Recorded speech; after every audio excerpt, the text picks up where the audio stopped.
Hello everyone, this is your Digital Super Saiyan 3 back here with another video, and welcome to my June pay-per-view review.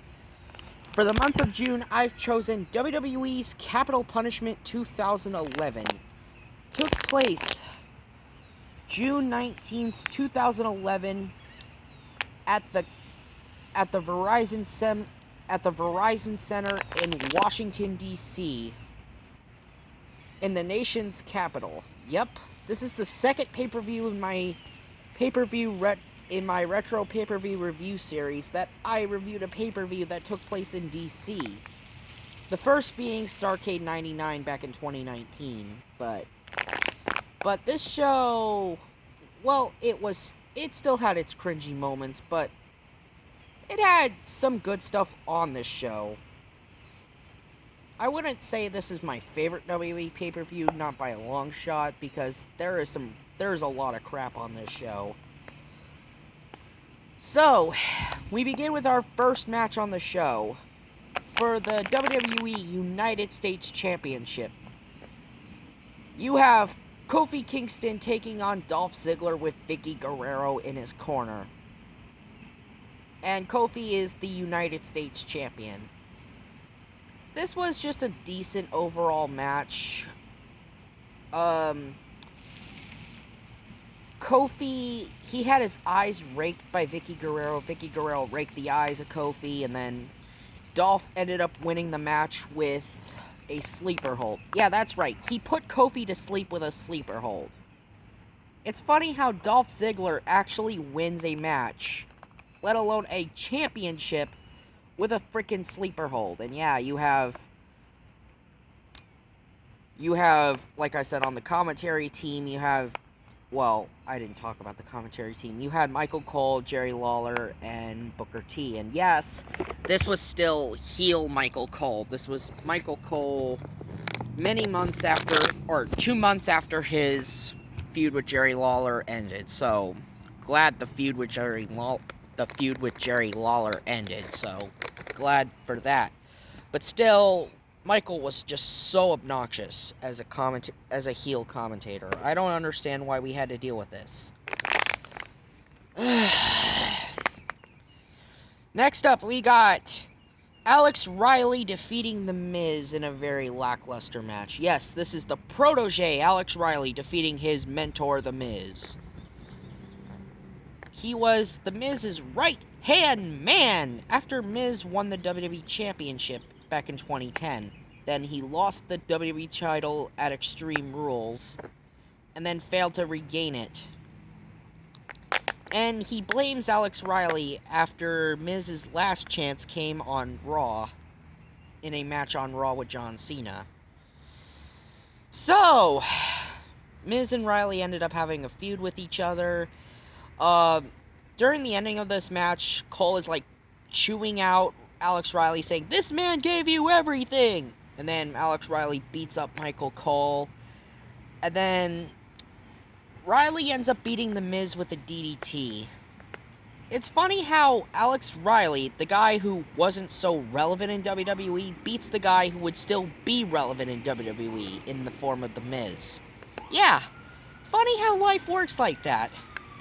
How WWE just didn't have any plans with Alex Riley. And then you get into some really cringy backstage segments. Mainly that have to deal with a fake Barack Obama. Yes, this came during Barack Obama's presidency. And not only that, it came during Barack Obama's first term as president. And man, was this cringy. I mean, you have Vicky Guerrero in this first segment after Sergeant Slaughter shakes hands with the fake Barack Obama. Then she's like, "Happy Father's Day. Happy Father's Day." And then Secret Security just takes Vicky away. Just says, "Clear out." And yeah, much later on, the fake Barack Obama's Secret Service also attacks Santino when Santino tries to show the fake Barack Obama his Cobra. And yeah, Santino, what was with Santino anyway? Alright, our next match, we got Alberto Del Rio defeating the Big Show via ref stoppage. So yeah, Del Rio hit the Big Show with his car. Big Show wanted revenge on Del Rio, wanted his revenge on Alberto by attacking Del Rio's personal ring announcer, Ricardo Rodriguez. He attacked Ricardo Rodriguez on Raw and then attacked Mark Henry on SmackDown. Mark Henry comes out after Big Show attacked Del Rio before the match started, and Mark Henry assaults the Big Show. Then Del Rio, as the match began, worked over the Big Show's knee. The ref had to stop the match, and that was pretty much it. This was not a great match. It was an absolute crap fest. And then we get another bad match following this with Ezekiel Jackson defeating Wade Barrett to capture the Intercontinental Championship. And no, this was not a good IC title match at all. This was really not that great. Ezekiel Jackson sucked. Like, if you look at Ezekiel Jackson in the ring, the man sucked. I mean, yeah, he can hit power moves, sure, he was all about power, but come on, you gotta do more than just be a power guy. And even so, he still sucked ass, even as a power guy. Yes, he won the IC title, but still, what was so damn special that Ezekiel Jackson got hired by the WWE to begin with? Next up, you get a backstage promo with CM Punk, and CM Punk talks about how politicians are corrupt and how they are full of liars. And Punk's actually not wrong about this. Punk actually has some truth in this promo. He actually talks about how following this, that tomorrow night, I'm gonna light a bombshell. Oh yes, the pipe bomb, the infamous pipe bomb would follow this.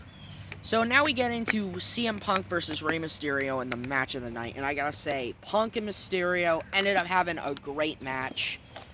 I love the reversals that both men hit, and in the end, Punk hits the GTS on Mysterio, putting Rey Mysterio out. 1, 2, 3, CM Punk's the winner. An awesome match, nonetheless. Next up, you get a match for the World Heavyweight Championship, as Randy Orton defeats Christian to retain the World Heavyweight Championship. And honestly, it's the second best match on this show. Orton and Christian ended up having a great match here. And Orton won this match while being concussed. Yeah, he had a concussion that was given to him by Christian, and yet he still manages to beat Christian and retains the World Heavyweight Championship. However, after Orton hit the RKO, Christian's foot was under the bottom rope. The ref didn't see it, but yet the ref made his final judgment call. But still, an awesome match between Orton and Christian nonetheless. Then we get into another bad match on this show, as you have Evan Bourne beating Jack Swagger. Or shall I say, Matt Sydal defeating Jake Hager. Yeah, because now both of these men are in AEW.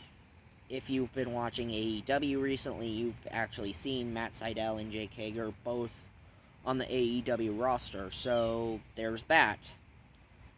Honestly, this was not a great match. Like, Swagger and Matt Sydal just didn't put on a great match here. Next up, now we get into, well, before we get into the main event, you got the fake Barack Obama coming out again.